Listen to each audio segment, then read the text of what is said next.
روے آکے مدینے درے نبی پر یہ عمر بیتے درے نبی پر پڑا رہوں گا پڑے گی رگنے سے کام ہوگا کبھی تو قسمت کھلے گی میری کبھی تو میرا سلام ہوگا آسی تمنا روے آکے مدینے بچ پاوے طیبہ دے کتے آدے پاوے طیبہ دے کتے آدے پیراج بٹھا دینا جبال نبی میرے دردان دوا دینا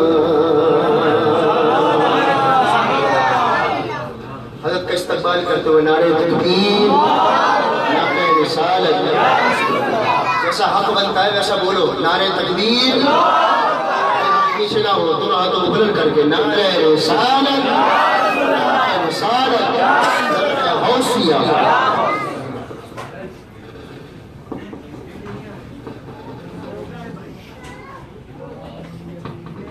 لله رب العالمين والصلاة والسلام على سيد المرسلين أما بعد فأعوذ بالله من الشيطان الرجيم بسم الله الرحمن الرحيم پڑھیے الصلاة والسلام عليك يا رسول الله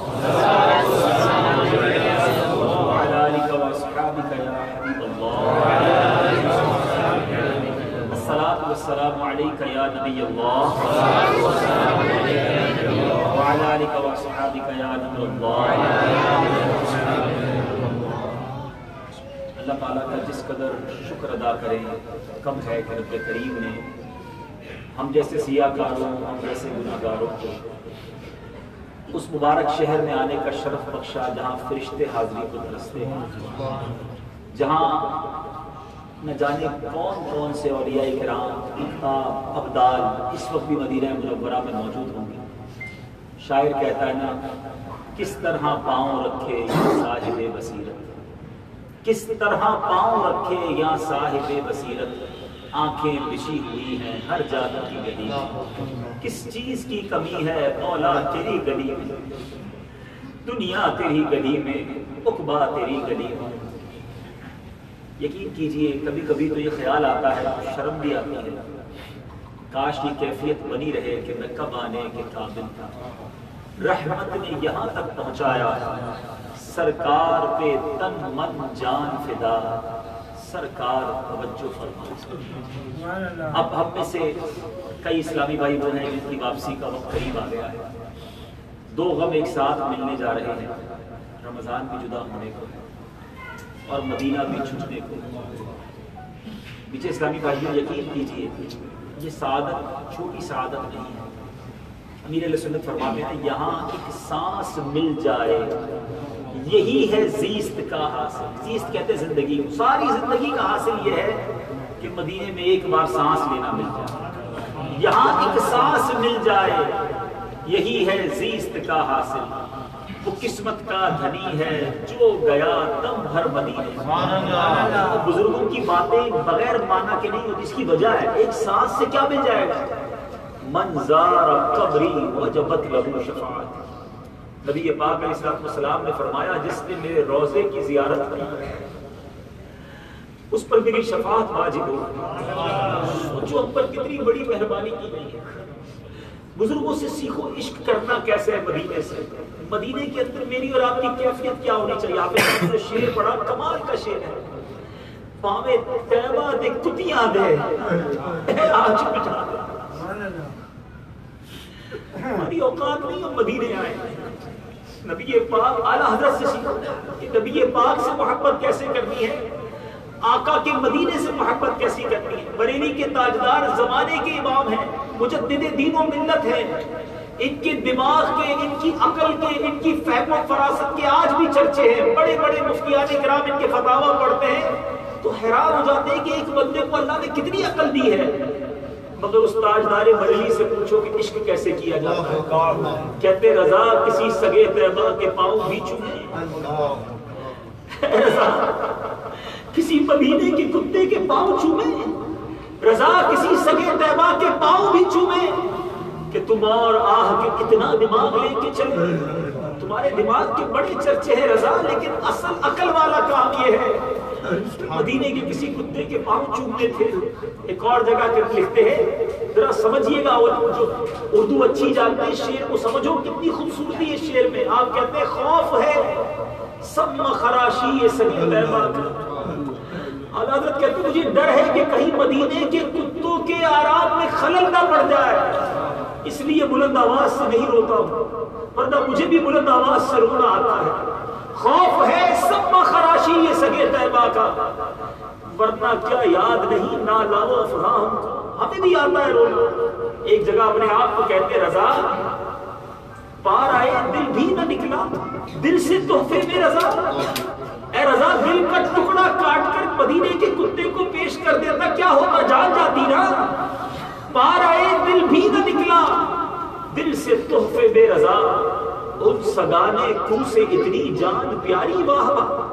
سوچو اتنے بڑے امام مدینے کے کتوں کے ساتھ کیسا فدایانہ تعلق ہے. نبی پاک کی بات تو بہت دور ہے، مگر کسی کو 8 دن ہو گئے، کسی کو 5 دن ہو گئے ہیں، کسی کو 12 دن مدینہ شریف میں ہو گئے ہیں. میں آپ سے پوچھتا ہوں ہم نے یہ دن کیسے گزارے، ہمارا انداز کیسا رہا، ہم نے کتنا وقت بارگاہ رسالت میں گزارا. ساری زندگی روتے رہے کہ یا رسول اللہ مدینے بلا لیجیے، یا اللہ کرم کر ہمیں مدینے جانا ہے. اور آج مدینے آ کر معذرت کے ساتھ، میں سب کا نہیں کہتا، مگر چونکہ میرے بھائی بیٹھے ہیں سارے، ہمارے وطن کے لوگ بیٹھے ہیں، ہم یہاں آ کر بڑی غفلت کرتے ہیں. یہ سوشل میڈیا نے، یہ موبائل نے ہمارا بیڑا غرق کر کے رکھ دیا. ذرا سوچو ہم میں کئی ایسے ہیں جن کے گھروں میں رمضان میں ٹی وی نہیں چلتا تھا. کیوں کہ بھائی فلمیں، ڈرامے، میوزک رمضان میں نہیں چاہیے. مگر آج اس سوشل میڈیا نے رمضان میں بھی میوزک سنایا. اس سوشل میڈیا نے رمضان میں بھی غیر عورت، بے پردہ عورت ہمیں دکھائی. کیونکہ ہم نے تمام گروپس چیک کرنے، سارے واٹس ایپ کھولنے، سارے فیس بک کے پیج دیکھنے. پاکستان میں تو یہ غلطیاں کی، مگر ادھر آ کر بھی بڑی تعداد. میں ایک چپتا ہوا سوال کرنا چاہتا ہوں، اس لیے کہ اب تو یہ سفر ختم ہونے کے قریب ہے. اللہ کرے کہ پھر حاضری نصیب ہو، ہمارا یہ سفر آخری سفر نہ ہو. یقین کرو مدینے آنا بہت بڑی سعادت ہے. آئے ہو اس کی قدر کرو. ہم میں سے بہت سارے ایسے تھے جو پچھلے رمضان میں یہاں آئے تھے، آج وہ نہیں ہیں. وہ نہیں، کچھ ایسے جو آ نہیں سکے اور کچھ ایسے جو دنیا میں ہی نہیں رہے. مجھے قدم قدم پر اپنی ماں یاد آتی ہے. مجھے یاد نہیں پڑتا میں نے کوئی رمضان اپنی والدہ کے بغیر مدینے میں گزارا ہو، مگر یہ پہلا رمضان ہے کہ میری ماں نہیں ہے.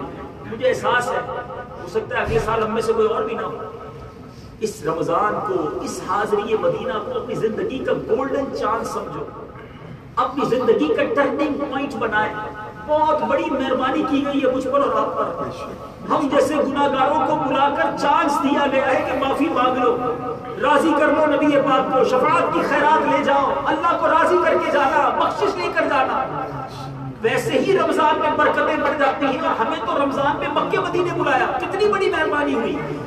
مگر سچ بتاؤ سوال یہ ہے ہم پورے 24 گھنٹے میں کتنی دیر مسجد نبوی شریف میں گزارتے ہیں؟ اپنے آپ سے پوچھیں، کیلکولیٹ کریں کہ پورے دن میں میں نے کتنے لمحے نبی پاک کی بارگاہ میں گزارے اور کتنے لمحے کھانے پینے، دوستوں میں، سوشل میڈیا پر گھومنے پھرنے میں گزارے. اس لیے آئے مدینے. سنبھل کر پاؤں رکھنا زائرو شہر مدینہ میں، کہیں ایسا نہ ہو سارا سفر بیکار ہو جائے. یہ کوئی آرڈنری سٹی نہیں ہے، یہ کوئی نارمل جرنی نہیں ہے، یہ پکنک پہ نہیں آئے. سمجھو اس بات کو. بڑے بڑے علماء جھنجھوڑتے رہے، اعلیٰ حضرت لکھتے ہیں ہاں ہاں رہے مدینہ ہے، غافل ذرا تو جاگ، تو پاؤں رکھنے والے یہ جا چشم و سر کی ہے. ادھر تو آنسوؤں سے گفتگو ہونی چاہیے، ادھر تو آہیں ہوں، ادھر التجائیں ہوں، شرمندگی ہو، سر شرم سے جھکا ہو. ایک بار ایک شخص مدینہ طیبہ میں آیا اور آ کر اس نے کھانا وغیرہ کھایا ہوگا. کہتا ہے مدینے کا دہی کھٹا ہے. نبی پاک کی رات خواب میں زیارت ہوئی. آقا نے فرمایا ہمارا مدینہ چھوڑ کے چلے جاؤ، تمہیں ہمارے مدینے کا دہی کھٹا لگ رہا ہے؟ سوچو، یہاں پاؤں رکھنے میں بھی سوچنا ہے، یہاں جملہ منہ سے نکلے، میں اور آپ کراچی میں نہیں بیٹھے، جیسے جی چاہے جہاں میں گھوم پھر، پر یہ مدینہ ہے یہاں۔ اب سوچو میں اور آپ آئے کیوں ہے؟ گناہ بخشوانے۔ کبھی تصور کیا ہے کہ مجرم بادشاہ کے دربار میں ہو، بیڑیاں لگی ہوئی ہوں، اور وہ بادشاہ کے دربار میں یہ التجا کر رہا ہو کہ مجھے معافی مل جائے؟ بہت جرم ہے، انصاف ہوا تو سزا ملے گی، کرم ہوا تو معافی ملے گی۔ اس مجرم کی کیا کیفیت ہوتی ہے؟ کیا اس کے نخرے ہوتے ہیں؟ کیا وہ فضول باتیں کرتا ہے؟ کیا وہ ہنسی مذاق کرتا ہے؟ وہ ایک ہی طرف ہوتی ہے، بس بادشاہ معاف کر دے۔ ہم بھی تو اسی کیفیت کے ساتھ آنے چاہیے تھے کہ چلا ہوں ایک مجرم کی طرح، میں جاری بے آقا، نظر شرمندہ شرمندہ، بدن لرزیدہ لرزیدہ۔ کیسے آتے تھے ہمارے اسلاف؟ امام مالک رضی اللہ تعالیٰ کو پوری زندگی مدینہ منورہ میں جب رہے تو پیر میں چپل نہیں پہنا، آپ رفع حاجت کے لیے مدینے سے باہر جاتے تھے، ایسے عشاقان رسول یہاں آتے تھے۔ اور ایک آج ہم ہیں کہ بس آئے اور پتہ ہی نہیں مدینے میں۔ میری بات بری لگے تو مجھے معاف کرنا، میں آپ کا بھائی ہوں۔ دیکھو یاد رکھو، دنیا کا بھی دستور ہے، آپ کے گھر پہ کوئی اچھا مہمان آئے نا، صفائی ستھرائی کا خیال رکھے، ادب سے بات کرے، شور نہ مچائے، گندگی نہ کرے، جاتے جاتے کوئی تحفہ دے کر جائے۔ آپ کہتے ہیں بڑا اچھا مہمان ہے، اس کو پھر بلانا۔ اور اگر کوئی مہمان شور شرابہ کرے، گندگی کرے، آپ کی بات بھی نہ مانے، آپ کہتے ہیں اس کو دوبارہ نہ بلانا۔ دیکھو اچھے مہمان بن کر جانا، کیونکہ ہمیں پھر مدینے آنا، آقا نے پھر بلانا ہے، ہمیں ایسا مہمان بن کے جانا، مدینے کا ادب کر کے، نبی پاک کو راضی کر کے جانا، آقا علیہ السلام کی بارگاہ میں اچھا سا تحفہ پیش کر کے جائے۔ اب کیا تحفہ پیش کرنا ہے؟ آقا فرماتے نماز پڑھو میری آنکھوں کی ٹھنڈک ہے۔ اے مدینے میں موجود عاشقان رسول، پکی سچی پکی نیت کر کے جاؤ کہ کچھ بھی ہو جائے آج کے بعد ہماری کوئی نماز قضا نہیں۔ اگر میرے کسی بھائی کے چہرے پر داڑھی نہیں ہے، سب سے بہترین تحفہ، ساری زندگی یہ سنت ساتھ رہتی ہے، صرف زندگی میں نہیں، یہ سنت قبر میں بھی ساتھ جاتی ہے، باقی سب اتر جائے گا، داڑھی ہمارے ساتھ قبر میں بھی جائے گا۔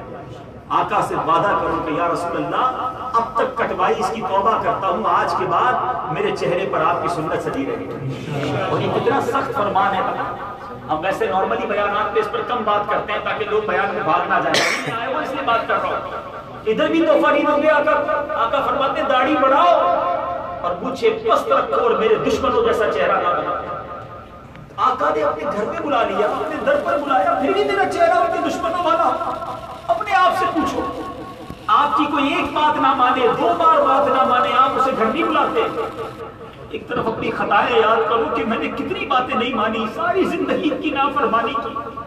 اعلیٰ حضرت لکھتے نا، ہم نے خطا بے نہ کی، تم نے عطا میں نہ کی، کوئی کمی سربراہ تم پہ کرو تو گندے نکمے کبھی، مہنگے ہو کوڑی کے دین کون ہمیں پالتا، تم پہ کرو۔ یاد رکھو نبی پاک کے بغیر اب کچھ بھی نہیں ہے، ان کو راضی کر لو۔ اگر یہ ناراض ہوئے نا، قیامت کے دن مارے جائیں گے، ان کے سوا کوئی نہیں بچانے والا۔ یہی شفاعت فرمائیں گے، یہی پیاسوں کو پانی پلائیں گے، یہی پل صراط سے پار لگائیں گے، یہی عیب چھپائیں گے۔ ون اینڈ اونلی پرسنالٹی ہے میرے آقا علیہ الصلوۃ والسلام۔ میں اور آپ کتنے خوش نصیب ہیں کہ ان کے قدموں میں آ گئے۔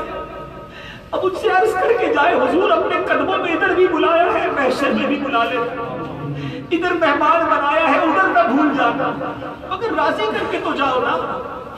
اگر یہاں آ کر بھی انہیں ناراض کر کے گئے، ادھر آ کر بھی ان کی رضامندی والے کام نہ کیے تو پھر کیا ہوگا؟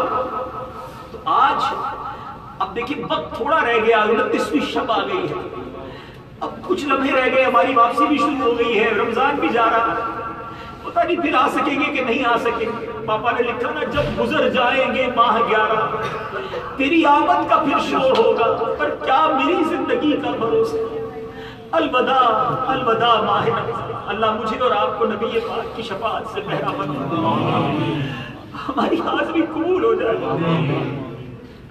آقا ہم سے راضی ہو جائے، اپنے گھر پہ بلایا ہے، اپنے ساتھ جنت میں بھی لے جائے۔ ان کے علاوہ کوئی نہیں ہے ہمارا، یاد رکھو۔ اعلیٰ حضرت سمجھاتے ہیں سن رہے ہیں کہ محشر میں صرف ان کی رسائی، بس ان کی رسائی۔ تھام لو ان کا دعویٰ، راضی کر دو، جتنا عرض کرنا ہے ان سے عرض کرو، سمجھنے کی کوشش کرو کتنی بڑی قربانی ہوئی ہے۔ ایک بزرگ کمال کی بات فرماتے پتہ کتنا ہے؟ اگر 1400 سال پہلے آتے تو صحابی بن جاتے، ایسی جگہ آئے ایمان کے ساتھ نبی پاک کو جس نے بھی دیکھا ایمان پر خاتمہ ہوا وہ صحابی بن گئے۔ روزہ رسول تک تو بلا لیا، بہرحال اللہ کرے دل میں اتر جائے میری بات۔ اب جو دن رہ گئے ہیں، جو لمحے رہ گئے، یہ سارے دوست ہمیں پاکستان میں مل جائیں گے، یہ سارے بھائی ہمارے وطن میں مل جائیں گے، ہم ان سے باتیں کرنے تھوڑی آئے، کسی سے بات چیت، دوستیاں، گیدرنگ، میرے ینگسٹر بیٹھے، ہر ہوٹل کی لابی بھری ہوئی ہے اور سراب گھنٹوں بیٹھے ہوئے، اس لیے تھوڑی آئے، ان کے سوا کسی کی دل میں نہ رسول، دنیا کی ہر طرف سے، دنیا کی ہر طلب سے بیگانہ بن کے جاؤ، یا رب سوئے مدینہ مستانہ بن کے جاؤ، اس شب میں دو جہاں کا پروانہ بن کے جاؤ، بس سرکار کے قدموں میں پڑے رہو، پڑے ہی رہنے سے کام۔ عرض کرے آپ بیمار ہیں، پریشان ہیں، قرضدار ہیں، صحابہ آتے تھے آقا سے عرض کرتے تھے حضور بھوک لگی ہے، حضور کھانا دیتے تھے، حضور ہاتھ ٹوٹ گیا ہے، حضور ہاتھ جوڑ دیتے تھے، بچے آتے تھے حضور پانی کڑوا ہے ہمارے کنویں کا، حضور جا کر کلی فرماتے پانی میٹھا کر دیا کرتے، کسی کی آنکھ نکلتی تھی وہ حضور کے پاس آتے، حضور آنکھ لگاتے تھے، آنکھ روشن کر دیتے۔ حضرت ابو ہریرہ نے یادداشت مانگی، آقا نے انہیں یادداشت عطا فرمائی، سب کچھ ملتا ہے ادھر سے، واہ کیا جود و کرم ہے شہ بطحا تیرا، نہیں سنتا ہی نہیں مانگنے والا چاہیے، اب مانگتے ہی نہیں، اب دامن پھیلاتے ہی نہیں، یہ بھیکاری بنتے ہی نہیں۔ انشاءاللہ اب جو وقت رہ گیا ادھر گزارے، یہ بھی مشورہ دوں گا، ابھی بیان ختم ہو، دعا ہو، پھر چلے جائے۔ آج بڑی رات ہے، آخری طاق رات ہے، جتنا ہو سکے صلاۃ التسبیح پڑھے، درود و سلام پڑھیں، انشاءاللہ الوداع وغیرہ بھی پڑھی جائے گی۔ انشاءاللہ اب جو گھنٹے جو منٹ رہ گئے ہیں نیت کریں انشاءاللہ کہ ہم سرکار کے قدموں میں گزاریں، جو بے ادبی ہو گئی، جو کوتاہی ہوئی، جو وقت ضائع ہوا اس کی معافی بھی مانگیں انشاءاللہ۔ یہ نیت کریں کہ اب حاضری ہوئی، انشاءاللہ اب زیادہ وقت نبی کی یاد میں گزرے، عبادت میں گزرے، ایک ایک لمحہ قیمتی ہے، ایک ایک لمحہ استعمال کیجیے۔ اور آخری بات عرض کروں گا، جیسے داڑھی شریف کی بات ہوئی، نماز کی بات، عشق رسول کے ساتھ، سنتوں کے ساتھ اگر زندگی گزارنا ہے، ہم سب نے نبی پاک کے ساتھ جنت میں جانا ہے۔ آقا نے بڑا پیارا فارمولہ دے دیا، نبی پاک فرماتے جس نے میری سنت سے محبت، اس نے مجھ سے محبت، جس نے مجھ سے محبت کی وہ میرے ساتھ جنت میں جائے گا۔ آقا کے ساتھ جنت میں جانا ہے تو سنت کو تھا، آقا سے عرض کرے کہ بس آج کے بعد زندگی آپ کی سنت کے مطابق گزرے گی، اور اس کے لیے دعوت اسلامی کا مدنی ماحول شاندار مدنی ماحول، اس مدنی ماحول سے وابستہ رہے، نیتیں ہر سال کرتے ہیں، واپس گھر جاتے ہیں، وہی دوست کوئی فلمیں دکھانے لے جاتا ہے، کوئی ڈرامے دکھانے لے جاتا ہے، کوئی گھومنے پھرنے لے جاتا ہے، کوئی بری دوستوں کی گیدرنگ میں جاتا ہے، ساری روحانیت، ساری رمضان کی نیتیں، ساری رمضان کی اچھی پریکٹس سب برباد ہو جاتی ہے۔ اگر آپ چاہتے ہیں کہ جیسے رمضان میں نمازی رہے، رمضان میں گناہ سے بچتے رہے، کنٹینیو کرنا ہے تو نیک دوست، اچھی کمپنی اپنائیے۔ یہ دوست جو گناہوں کی طرف لے جاتے ہیں یہ ہماری بخشش نہیں کر پا سکے، تو مرنے کے بعد اصالہ ثواب بھی نہیں کرنا آتا ہوں۔ ایسے دوست اپناؤ جو میری نماز جنازہ تو پڑھ سکے، میری قبر پر آ کر فاتحہ تو پڑھ سکے، قرآن تو پڑھ سکے۔ وہ دوست آپ کو دعوت اسلامی کے ماحول سے ملیں گے، ان کے ساتھ اپنا اٹھنا بیٹھنا رکھیے۔ یہاں سے جا کر جس بھی ملک سے ہیں آپ نیت کریں انشاءاللہ دعوت اسلامی کے ہفتہ وار اجتماع میں پابندی سے شرکت کریں گے، مدنی قافلوں میں سفر کریں گے پھر انشاءاللہ دیکھیں زندگی میں بہت اچھا چینج آ جائے گا۔ ایک مہینہ میں نیک بن سکتا ہوں اس کا مطلب میں واقعی سارا سال نیک بن سکتا ہوں۔ یہ پریکٹس ہو رہی ہے رمضان میں، جب رمضان میں نمازیں پڑھ سکتا ہوں تو سارا سال کیوں نہیں پڑھ سکتا؟ شیطان آزاد ہوتا ہے اور ہم مسجدوں سے بھاگ جاتے ہیں۔ اس بار ایسا نہیں کریں گے انشاءاللہ۔ ہم شیطان کو یہ جواب دیں کہ ہم شیطان کے نہیں، ہم رحمان کے بندے ہیں، ہم اللہ کے بندے ہیں، ہم سارا سال نمازیں پڑھیں گے انشاءاللہ۔ اور انشاءاللہ اسی طرح عید کی نماز سے پہلے فطرہ دینا جو ہے